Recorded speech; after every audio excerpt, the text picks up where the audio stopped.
Makanya kenapa saya dikenal sebagai sosok yang banyak mengislamkan orang, walaupun di teman-teman sendiri saya sering dikafirkan. Saya sering dikafir-kafirkan, tapi ironinya saya sering mengislamkan orang kafir. Lebih dari 300 orang mungkin hari ini yang masuk Islam melalui saya. Nah, akhirnya si Wasi ini mau nggak mau ketemu Nabi. Pertanyaannya, apakah Nabi menolak? Enggak. Nabi boleh benci kepada Wasi karena dia membunuh pamannya. Tetapi Nabi fair. Ini ada hidayah. Maka kenapa kemudian kalau kita baca ayat laqad kana lakum fi Rasulillah uswatun hasanah, itu lanjutannya apa? Liman kana yarjullah wal yaumal akhir. Ini ayat optimisme. Artinya optimisme itu apa? Bisa jadi bapaknya itu kafir, anaknya muslim. Bisa jadi bapaknya itu miskin, anaknya jadi orang hebat. Bisa jadi bapaknya ini preman, tapi anaknya juara TPA, juara MTQ. Itu nggak untuk kemungkinan itu. Senajan itu bapaknya jarang ngaji kaya Adib umpamane. Tapi umpamane loh Dip, umpamane. Kok tahu gimana? Auranya kan jelas ini. Rodok peteng titik. Tapi ya ora kena nesu Dip ora urun no. Tapi ada harapan bahwa kemudian anak kita atau generasi berikutnya itu menjadi baik. Dalam hal ini kemudian umpamanya dalam masalah politik umpamanya, kita punya harapan. Tentunya dari semua kebaikan-kebaikan yang telah diperbuat oleh Pak Jokowi, masih ada satu sisi atau bahkan beberapa sisi yang mungkin kurang. Kemudian muncul pemimpin yang baru. Ini liman kana yarjullah wal yaumal akhir. Dengan harapan kebaikan Pak Jokowi kemudian disempurnakan oleh Pak Prabowo. Atau dalam konteks Trenggalek mungkin 5 tahun pertama si Ipin menjabat masih banyak kekurangan. Kalau kita berbicara liman kana yarjullah, kita punya harapan lebih baik. Gitu. Nah, saya mendengar sekarang Trenggalek kemiskinannya katanya menurun. Menurun dari bapak ke anak-anaknya.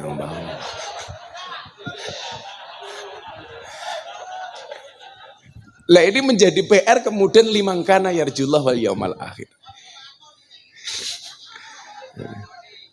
Saya bengok-bengok mesti kayak ingin milih Hanis kayak gitu.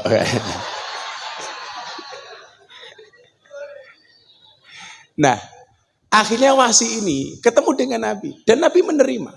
Akhirnya dia disahadatkan oleh Nabi, dia masuk Islam. Tapi Nabi secara basariah itu nggak sanggup Pak kalau sering-sering ketemu sama si Wasi. Maka Nabi mengatakan apa? Wasi, Islam kamu diterima, tobat kamu diterima. Tapi tolong kamu jangan sering-sering ketemu sama saya. Dalam konteks ini Nabi Muhammad itu mengajarkan secara fair bagaimana bersikap dengan orang yang berbeda dengan kita. Maka dalam mahfudzat itu ada bahasa begini, wa ainur ridho an kulli aibin kalilatin wa ainus sukhti an kulli khairin tubdil masawiyah. Ini problemnya bangsa Indonesia. Setiap kali orang berbeda itu dianggap musuh. Padahal di dalam politik itu tidak ada teman abadi, tidak ada musuh abadi.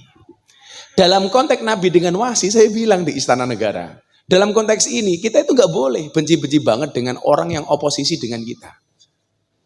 Bisa jadi orang yang oposisi dengan kita di masa lalu akan menjadi teman koalisi kita di masa depan. Atau sebaliknya. Kan begitu pemahamannya. Nah, kita tuh nggak boleh Pak, benci-benci banget, makanya kemudian ahbib habibaka honam. Ya cintai orang itu ya biasa-biasa saja. Dalam konteks ini sebelum saya lanjutkan ya. Saya itu tertarik membantu Pak Prabowo itu kenapa Pak? Saya itu kenal dengan Pak Prabowo tahun 2014. Semua kawan-kawan saya menghujat waktu itu. Ngapain lo bantu Pak Prabowo? Sampai kemudian Pak Prabowo waktu itu janji di daerah Keraton Jogja, beliau peluk saya, beliau bilang, Gus, saya jadi presiden, nggak jadi presiden, saya akan datang ke tempatnya Gus Miftah. Ternyata mekanisme orang-orang di sini Pak Prabowo waktu itu yang kemudian menghalangi Pak Prabowo datang ke pondok. Sampai kemudian saya ketemu kembali di acara forum silaturahim ketua umum partai politik. Saat itu komplit, ada Pak Jokowi, ada Pak Prabowo ketua umum Gerindra, ada ketua umum PAN Pak Zulkifli Hasan, ada ketua umum Golkar Pak Mardiono, Pak Erlangga Hartarto, kemudian ada P3 Pak Mardiono, dan waktu itu masih ada Caimin sebelum Mursal.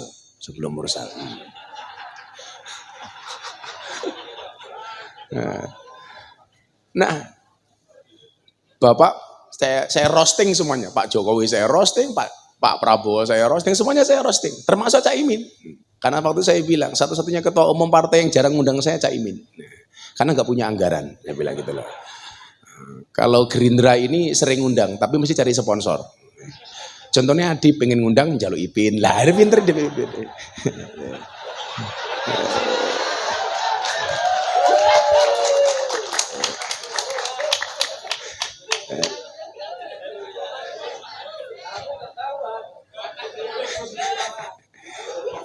Ya.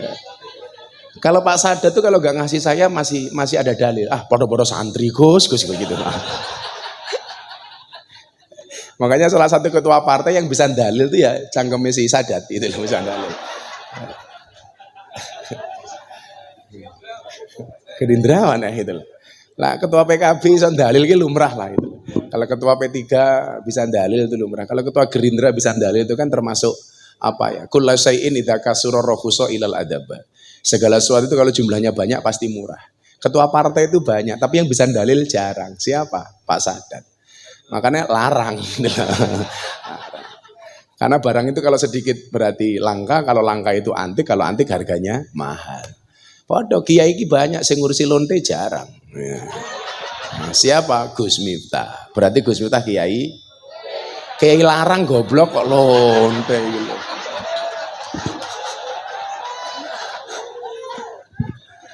Nah, karena cita-cita Pak Ipin yang belum terlaksana sama saya itu ngumpul ke seluruh purel di pesisir gitu loh. Itu untuk kita ceramai gitu loh. Tapi syaratnya satu, Bin. Adi aja melu. Bahaya itu. Kata yang menang-menang kayak ngono ki ngacengan ya padahal. Aja melu Edit.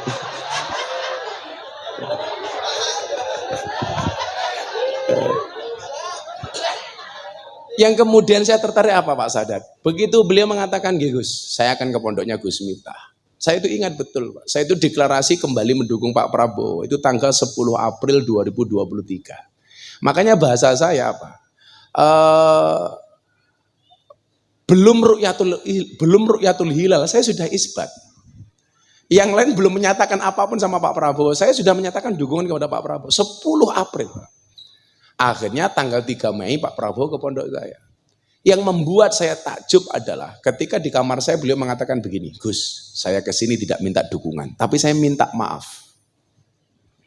Bagi saya mohon maaf Pak, minta maaf itu berat. Walaupun sebenarnya memaafkan itu lebih berat daripada minta maaf. Dan memaafkan itu lebih terhormat daripada minta maaf. Tapi saya meyakini begini, memaafkan itu tidak akan bisa merubah masa lalu, tapi pasti bisa memperindah masa depan. Kapasitas sebesar Pak Prabowo Subianto di mata saya, di hadapan saya, bahkan di hadapan jamaah, waktu itu saya kumpulkan 5.000 orang karena dadakan, 2 hari sebelum datang beliau baru ngabari, saya kumpulkan 5.000 sampai 7.000 orang lah waktu itu. Di hadapan semua orang, jiwa besarnya Pak Prabowo itu gak bisa bohong. Gus, saya minta maaf. Dan ternyata diulangi di mimbar. Saya minta maaf sama Gus Miftah karena saya janji tahun 2014 saya sowan ke sini, saya baru datang 2023. Maksud saya adalah orang besar itu jiwanya pasti besar. Kalau Adib minimal sudah nyicil lah, perutnya besar. Wah itu.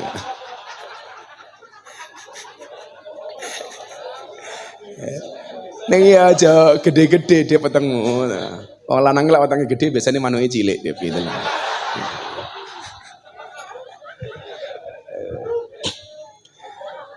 Makanya kemudian cerita Wahsy ini, Mas Ibin, Pak, saya sampaikan di Istana Negara.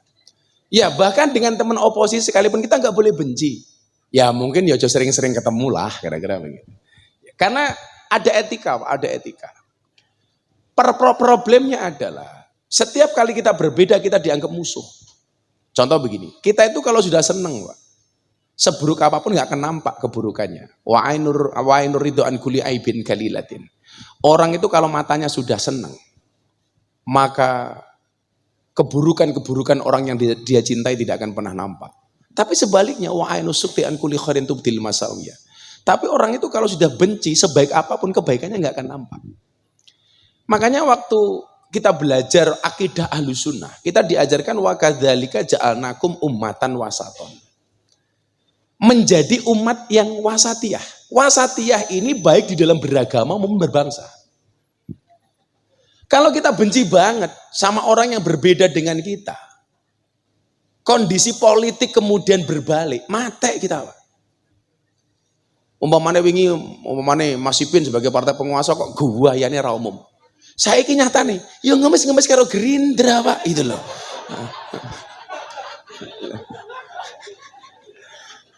Betul, Pak, itu loh. Enggak boleh kita tuh benci, itu enggak boleh. Ya orang ngemis sih, ya mau minimal yang nggo ben ketok gagah moro ning Trenggalek ngundangke Gus Miftah, ngono kuwi wae. Kita enggak boleh. Maka baik di dalam beragama maupun berbangsa, kita punya gerakan namanya wasatiyah. Wasatiyah itu begini.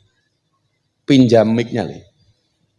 Pinjam mic. Jadi kalau wasatiyah itu begini, Pak. Wasatiyah itu tidak ke kiri, tidak ke kanan. Dia tepat-tepat di tengahnya. Dan luar biasanya ayat ini kalau Anda baca dalam Al-Baqarah. Al-Baqarah itu ayatnya berapa sih? 286. Dan ayat wa kadzalika ja'alnakum ummatan wasaton itu pas berada di tengah-tengah ayat surat Al-Baqarah 143. Tengah-tengahnya pas. Artinya apa? Ketika posisi kita itu berada di tengah-tengah, kita akan menjadi umat yang dicintai oleh Nabi karena Nabi mengatakan khairul umuri awsatuha. Sebaik-baik perkara itu adalah tengah-tengahnya. Maka saat itu saya punya gerakan sama Pak Jokowi yang kita launching, namanya gerakan moderasi, beragama dan berbangsa yang happy dan menyenangkan. Yang kemudian ketika kampanye 02 kemarin saya wujudkan dalam bentuk konser Indonesia Maju.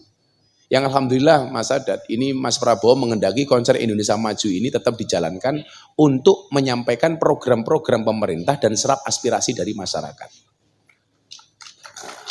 Alhamdulillah. Perhatian beliau sampai segitu dalamnya. Maksud saya begini, ketika kita berbicara wasatiyah, Pak, itu tidak hanya berlaku di dalam masalah beragama, tapi juga berbangsa. Maka biasa bagi saya untuk memberikan kritikan kepada Pak Jokowi, kalau memang waktu beliau menjabat, ada yang kurang pas. Contoh, ketika beliau mengeluarkan kebijakan legalitas soal miras. Saya orang pertama kali yang kemudian mengkritik Pak Jokowi, saya kumpulkan media, kebetulan waktu itu saya punya acara di MNC Group, namanya Ngobrol Bareng Gus Miftah, saya dihubung wartawan, gimana pendapat Gus Miftah terhadap kebijakan Pak Jokowi, legalitas miras. Saya bilang, saya ini orang yang mencintai Pak Jokowi. Tapi satu hal, kalau Pak Jokowi agak salah, ya saya harus berani, watawasobil haq, watawasobil sober. Maka waktu itu bahasa saya apa? Bapak Presiden Jokowi yang terhormat, saya Miftah Maulana Habibur Rahman. Dengan ini tegas menolak kebijakan presiden soal miras, soal legalitas miras. Kenapa? Karena keharaman khamr dalam Al-Quran itu qat'i. Qat itu apa? Mutlak, tidak bisa ditawar-tawar. Tidak bisa ditawar-tawar, apalagi persoalan haram. Karena idza jatama'a bainal halal wal haram ghulibal haram. Perkara halal sama haram kok dicampur, itu yang menang siapa? Yang haram. Contoh, daging wedhus sekintal dicampur dengan daging celeng sekilo. Itu tetap saja semuanya menjadi haram. Jadi kamu jangan ngakali, vodka segelas mau campur Fanta sak botol umpamanya. Tetap haram, Tip, tetap haram gitu.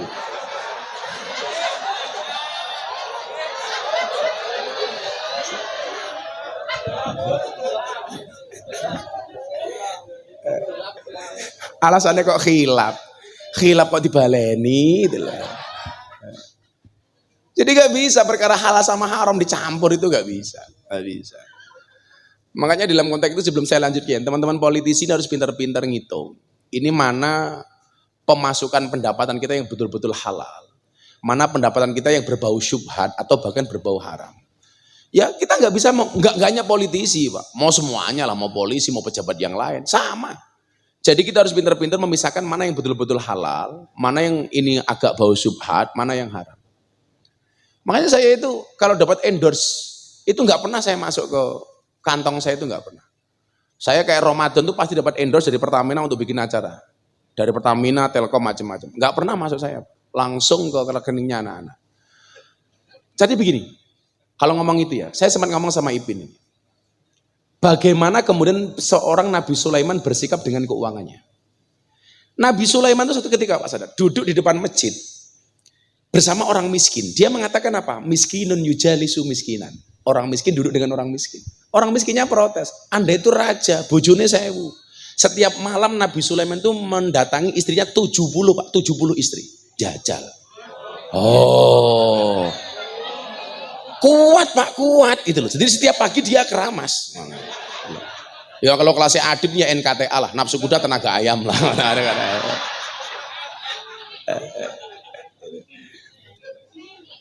Ketika ditanya, kok Anda mengatakan miskin itu bagaimana? Loh, saya ini nggak pernah makan kecuali dari jerih payah sendiri. Makanya kenapa wa inna nabiyallah Dawud alaihissalam karena yakulu wa yasrobi amaliyati. Maksud saya begini, Anda tuh politisi kalau bisa ya punya sampingan, nah, tidak hanya mengandalkan gaji sebagai anggota DPR, tidak hanya mengandalkan kunjungan kerja. Ya kalau kemudian kita nyalon DPR sudah diwangi utang, begitu jadi DPR, Anda nggak punya sampingan yang lain, maka fokus pertama ya bagaimana balik ke utang. Caranya bagaimana? SK dimasuki bank sebagai jaminan. Makanya di Trenggalek ini hampir semua anggota DPR itu rata SK-nya di bank gitu loh. Akhirnya gajinya habis untuk ngangsur bank. Bagaimana dia menghidupi dirinya ngenteni kunjungan kerja, cok, gitu loh. Orang kunjungan kerja ya mumet dasmu gitu loh.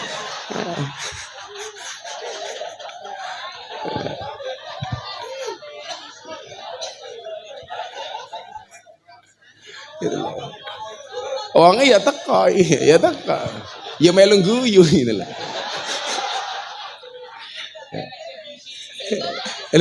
Saya nggak usah dibisi Pak, wah saya itu berpengalaman di bidangnya kok itu loh. Makanya saya bilang sama Ipin lah, mau gawe Bupati Trenggalek ki enteng pin aku gawe presiden wae iso kok lah. Ya makanya perlu dipisahkan. Makanya Nabi Sulaiman itu mohon maaf disuap sama ratu kaya cantik namanya Bilqis, dibawain ratusan kintal emas. Sampai kerajaannya Sulaiman diketawain. Bagaimana cara ngetawainnya si Sulaiman? Dia bikin gerobak untuk narik kuda yang terbuat dari emas. Bilqis kaget Pak. Dia membungkus emas untuk kado Sulaiman supaya dia seneng. Ternyata sama Sulaiman dinyek. Emas yang di kerajaan Sulaiman di wadah teletong macam-macam. Tapi sebaliknya satu ketika Nabi Sulaiman itu pernah mendapatkan hadiah dari semut, sebutir gula. Kenapa semut ini berterima kasih kepada Sulaiman? Karena semut ini berterima kasih saat pasukan Sulaiman jalan, semutnya bisik-bisik sama pasukannya. Semut, semuanya minggir. Raja Sulaiman mau lewat, jangan sampai kita diinjak-injak oleh Nabi Sulaiman dan pasukannya. Nabi Sulaiman mendengar, akhirnya apa? Membelokkan pasukannya sehingga tidak nginjak-injak semut. Sehingga semut ini tahadus bin nikmah, idkhalus surur, berterima kasih kepada Nabi Sulaiman dengan cara memberikan sebutir gula. Sulaiman, saya ingin berterima kasih kepada Anda. Ini ada gula, tolong diterima. Diterima sama Nabi Sulaiman Pak. Satu butir nasi, semut datang dari bawah naik ke atas sampai mulutnya diberi. Maka saya itu bilang sama istri, kok ada jamaah ngeyel secara ikhlas nyalami saya salam. Saya itu kan jarang banget salam tempel dari jamaah. Maka saya pengajian gak pernah ada kotak infak. Karena saya punya prinsip, saya mangan duitnya jamaah 10.000. Itu dosanya luwih gede daripada aku ngapusi Ipin 100 juta. Loh, iya Pak itu loh. Jamaah 10.000 itu sak mung-munge gitu loh. Lah Ipin yo rada enteng lah gitu loh. Senajan to ki mung di DP kelanjutan rong jelas aku ya ora paham lah gitu loh. Ya so, ora dilunasi yo tagih ning akhirat pin. Gitu loh. Ternyata diterima. Artinya apa? Usahamu di rumah umpamanya Pak Sadat sebagai ketua komisi besok amin. Umpamanya komisi 7 bidang energi. Wow, itu loh. Kalau besok ketua komisi 7 saya akan teriak wow. Kalau sekarang ya, weh gitu ya. Aku ngalah apa-apaan nih saiki. Itu tetap saja harus punya usaha sambilan. Yang ini benar-benar kehalalannya tidak diragukan. Momennya gawe angkringan, gawe warung klien. Ini nggak bisa diabaikan, Pak. Nggak bisa diabaikan. Karena saya sendiri kenapa saya itu mendukung secara mutlak Pak Prabowo. Sampai orang mengatakan begini, Gus, kalau saya bilang begini, Gus, gila sampai Pak Prabowo kalah, awakmu mesti dibidikan utama, Gus. Saya punya prinsip begini, Pak. Pemimpin itu yang paling ideal, sudah selesai dengan dirinya sendiri baru jadi pemimpin. Kaya baru jadi pemimpin itu lebih baik daripada jadi pemimpin baru kaya. Dan kalau kategorinya itu ya mohon maaf Pak Prabowo itu sudah finish by himself. Sudah selesai dengan dirinya sendiri. Nabi Muhammad itu jadi pengusaha kaya raya usia 25 tahun menikah dengan mas kawin 20 ekor unta. Baru kemudian usia 40 tahun jadi khalifah, jadi nabi. Ideanya seperti itu. Pak Prabowo saja yang sudah kaya jadi presiden, usahanya masih banyak. Artinya kita yang jadi anggota DPR yo hasil kunjungan kerjamu yo mau manfaatke lah, tinggi warung lah, buka pecel lele, orang mau buka room karaoke tok. Kunjungan kerja oleh sangu malah nggih ngerom. Elingono anak meneng omah ki pas-pasan, Cuk, itu loh. Rungono tenan iki.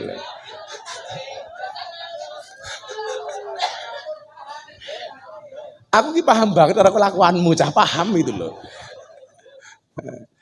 Sehingga maksud saya adalah kita bisa mengamalkan ilmunya Nabi Sulaiman ini tadi.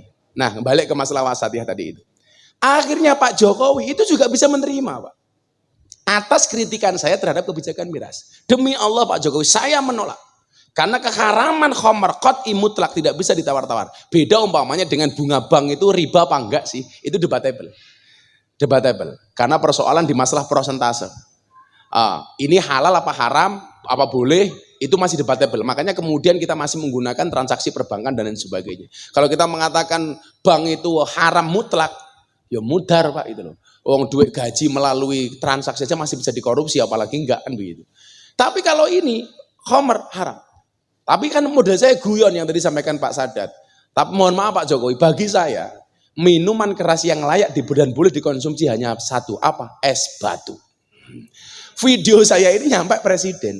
Dan ternyata jam 2 malam Pak Praktik telepon saya, Pak. Gus, kritikan Gus minta didengarkan sama presiden, besok pagi kebijakan presiden soal legalitas miras akan dicabut. Pak Jokowi juga tidak anti kritik. Maka hari itu kemudian nama saya trending nomor 2. Nomor 1 perceraian Wulan Guritno, trending nomor 2 Gus Miftah. Wow. Nomor 1 Pak Saudara, trendingnya Wulan Guritno waktu itu kasus perceraian. Nomor 2 Gus Miftah, menunggu berakhirnya masa idah Wulan Guritno. Nah, maka dalam konteks Pak Prabowo, ketika orang mengatakan bahwa saham Gus Miftah pemenangan Pak Prabowo besar, mau jadi menteri dan sebagainya. Enggak, Pak. Bagi saya hari ini enggak penting kita yang mendukung Pak Prabowo itu dapat jabatan apa, dapat posisi apa, enggak penting. Lebih penting dari itu, aham mubih itu apa? Yang lebih penting dari itu adalah memastikan bahwa program-program Pak Prabowo bisa berjalan sesuai dengan yang dikampanyekan. Itu bagi saya lebih penting. Makanya kemudian saya punya istilah wani milih, wani nagih. Di hadapan Pak Prabowo ketika ngabuburit buka puasa di hadapan partai politik PAN waktu itu, saya menyampaikan begini.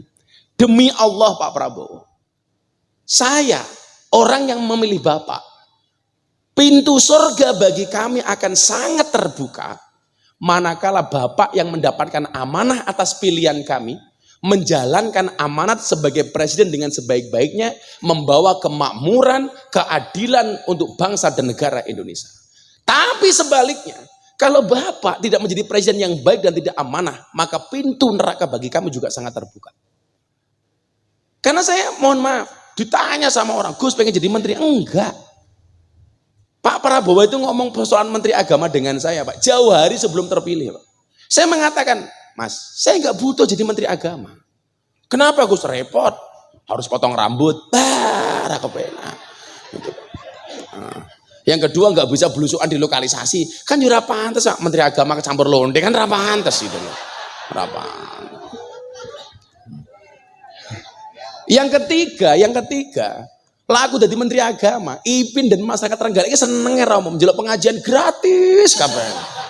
Kaya bojone Gus Loh umpamane, repot aku. Mana saya nggak mau, saya nggak usah. Tapi bagi saya kemudian, ketika melihat Pak Prabowo menjalankan programnya dengan baik, contoh makan siang, saya bilang sama Mas Prabowo, saya itu gampang Mas, jualan jenengan soal makan siang. Apalagi komunitas saya ini mayoritas NU. Kalau ngomong soal makan gratis, NU ki gudangi Mas itu loh. Maka saya curiga jangan-jangan Pak Prabowo itu bikin program makan gratis itu nyontoh NU Pak itu loh.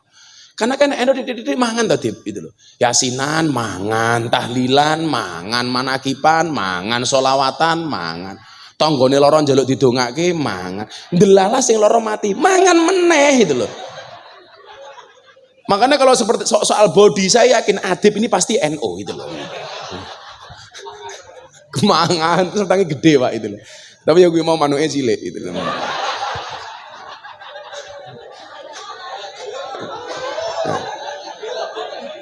Saya berkewajiban kemudian mencarikan dalil yang memang benar bahwa program Pak Prabowo ini benar. Contoh soal makan siang gratis, Mas Aga. Di Hambalang saya sampaikan, kenapa saya mendukung program ini. Satu ketika Nabi Ibrahim dan Nabi Ismail itu kan merenovasi Ka'bah. Begitu jadi Allah itu datang. Mengatakan begini, ya Ibrahim, wahai kekasihku Ibrahim. Lukmatan fi badni ja'i. Satu suap nasi yang kamu berikan kepada mereka yang kelaparan, pada mereka yang perutnya lapar. Ini harus jadi programnya Trenggalek, Bin. Memberikan makan sesuap nasi kepada mereka yang perutnya kelaparan. Apa kata Allah? Itu khairun indi. Lebih baik bagiku kata Allah min bina'il Ka'bah daripada sekedar membangun Ka'bah. Pak Prabowo kaget. Loh, berarti nganu ya Gus ya? Memberikan makan siang apalagi kepada mereka yang kelaparan itu pahalanya besar. Bukan besar lagi, Pak. Renovasi Ka'bah loh kalah besarnya pahalanya dibandingkan bagaimana kemudian ketika kita melihat orang kelaparan kita berikan makan. Makanya partai politik itu platform pertamanya satu. Jangan sampai melihat rakyatnya kelaparan. Maka hari ini saya mengkritik terutama di Jawa Timur. Membangun masjid megah-megah. Ngemis uang di jalan untuk membangun menara masjid yang gagah dan mewah. Untuk apa arti menara masjid itu mewah dan gagah? Sementara melihat orang lain kelaparan kita diam. Makanya zaman Nabi, menara itu fungsinya apa? Untuk melihat orang sekitar masjid yang kelaparan, untuk diberikan makan. Hari ini kita berlomba-lomba membangun fisiknya masjid, tapi lupa dengan kesejahteraan jamaah. Ini nggak boleh. Maka platformnya partai itu apa? Wallahu fi aunil abdi makanal abdu fi auni akhi. Demi Allah, Allah akan menolong hambanya manakala sang hamba mau menolong saudaranya. Ini menjadi ruhnya partai. Sehingga partai kita yang kita masing-masing, busi apapun partai hari ini yang ada, dengan ruh menolong ini, bukankah kemudian kita diingatkan dengan satu hadis, ahabbun nas ilallah anfa'uhum linnas. Manusia yang paling dicintai oleh Allah itu yang paling bermanfaat. Kemudian dilanjutkan wa ahabbul a'mali ilallah sururun tudkhiluhu ala muslim taksifu anhu kurbatan au takdi anhu dainan au tatrudu anhu ju'an. Amal yang paling dicintai oleh Allah itu adalah membuat bahagia orang lain. Makanya Anda ketemu saya harus bahagia. Loh, karena membuat bahagia orang lain itu dicintai oleh Allah. Karena beragama itu Pak undang-undangnya. Kul bifadlillahi fabidalika wa birahmati fabidalika falyafrahu. Beragama itu harus seneng, Win. Makanya pemimpin juga harus seneng. Maka syaratnya satu, rukun. Rukun. Bagaimana kemudian kita diingatkan ketika Badui marah-marah setelah dia kencing di dalam masjid. Kemudian ditegur oleh semua sahabat yang tidak menegur hanya Kanjeng Nabi. Nabi hanya mengatakan itu uyuwe Badui diresiki. Begitu bersih, Nabi justru tersinggung dengan doanya Badui. Kenapa? Karena selesai dia dibersihkan air kencingnya, Baduinya berdoa begini. Allahumarhamni wa Muhammadan walatarham ma'ana ahadan. Allah, berikanlah rahmatmu hanya kepadaku dan hanya kepada Muhammad saja. Yang lain gak usah kamu kasih rahmatmu ya Allah. Nabi Muhammad malah tersinggung, Pak. Nabi mengatakan apa? Lakot tahajar tawasian. Kalau caranya seperti ini, kamu itu mempersempit rahmatnya Allah. Kita itu jangan egois mentang-mentang orang Gerindra, mentang-mentang orang PD, mentang-mentang orang PKB. Seolah-olah rahmatnya Allah itu hanya untuk orang Gerindra. Mergo Gerindra hari ini menang, PDI ra usah lah gitu. Tapi dengan hadirnya Mas Ipin hari ini kita menunjukkan bahwa agama mang rahmatan lil alamin. Buktine wong abang ditompo ning kandange Gerindra. Lah. Kita nggak boleh egois, Pak. Seolah-olah yang berhak mendapatkan rahmatnya Allah itu NU tok, Muhammadiyah ora. Kita egois. Walatar hamma ana ahadan, itu nggak boleh. Ini rahmat harus untuk semuanya. Maka mudah-mudahan dengan pertemuan sore hari ini, kebetulan saya itu berpuasa, puasa Daud. Saya tadinya berencana mengakhiri puasa Daud saya di 2024. Karena saya puasa Daud dari tahun 2016. Sudah 8 tahun. Tapi kemudian saya berjanji, saya akan tetap puasa Daud untuk mengawal pemerintahan Prabowo Gibran. Karena saya meyakini, Pak, sumbangsih masing-masing orang itu beda-beda. Saya sangat berharap banyak Pak Sadat besok di DPR RI memberikan sumbangsih sesuai dengan kemampuannya. Teman-teman DPR Trenggalek juga sama, Mas Ipin juga sama. Fastabiqul khairat itu memberikan yang terbaik sesuai dengan porsinya, Pak. Bukan memperebutkan satu posisi diperebutkan banyak orang. Lah, kapasitas saya sebagai seorang rohaniawan, bagaimana memberikan sumbangsih kepada bangsa ini? Bangsa ini butuh ditirakati, Pak. butuh diposoni Pak Sadat. Wallah. Saya bilang sama saudara, Mas, aku kira mau kayak jabatan apapun saya ikhlas. Saya nggak butuh. Tapi bagaimana kemudian sesuai dengan janji Pak Prabowo sama saya, Gus, saya itu pengen jadi presiden, alasannya apa? Saya pengen mengembalikan hak-hak rakyat Indonesia. Saya pengen membalikan rakyat Indonesia mendapatkan haknya. Sehingga apa? Rakyat Indonesia bisa kembali tersenyum. Dan demi Allah Gus, kalau rakyat Indonesia sudah mendapatkan haknya dan mereka sudah kembali tersenyum, maka saya pengen mati dalam keadaan tersenyum Gus. Itu Prabowo Subianto. Ya. Saya merinding Pak kalau ngomong ini. Makanya Mas Sadat, demi Allah, saya akan melanjutkan Daud saya untuk nirakati bangsa ini. Karena saya meyakini bangsa ini bisa besar, salah satunya adalah karena tirakatnya para pendahulu. Kue tak tirakati pin, milo aja nganti kue korupsi pin, tak ajar tenan kue pin itu. Kue nyangoni aku nganggo sumber liyane ngono lho pin, ngono lho. Dodolan panci ngono ki malah ra apa-apa ngono. Bocah-bocah sangone apa dong? Nah, kue tanggungannya Adib. Itu sebagai dam sebelum dangdutan nanti malam itu loh. Mungkin demikian Bapak-bapak yang saya muliakan, yakinlah setiap ada puasa itu pasti ada lebarannya. Setiap ada puasa pasti ada berbukanya. Saya meyakini masalah apapun yang dihadapi bangsa Indonesia hari ini insya Allah ketemu solusinya. Terima kasih. Assalamualaikum warahmatullahi wabarakatuh.